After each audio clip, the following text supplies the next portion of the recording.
مديحة كامل نجمة اختارت الاعتزاز في قمة شهرتها. حكاية في دقيقة.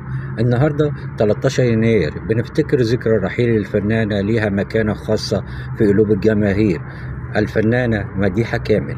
مديحة كامل اتولدت سنة 1948 في اسكندرية، وبدأت مشوارها الفني بدري، وقدرت تلفت الأنظار من أول أدوارها قبل ما تحقق شهرتها الحقيقية في فيلم الصعود إلى الهوية سنة 1978، واللي كانت نقطة تحول كبير في حياتها الفنية. وبعدها قدمت أعمال مهمة زي العيب ومطاردة غرامية وبوابة الليل، ونجحت كمان في الدراما والمسرح، وبقت واحدة من نجمة جيلها.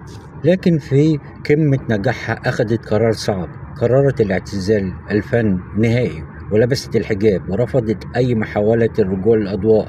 ورغم معاناتها مع المرض عاشت بهدوء، وأدت فريضة الحج، واختارت طريقها بإرادتها. في يوم 13 يناير 1997، وبعد صلاة الفجر وقراءة القرآن، رحلت مديحة كامل على عالمنا.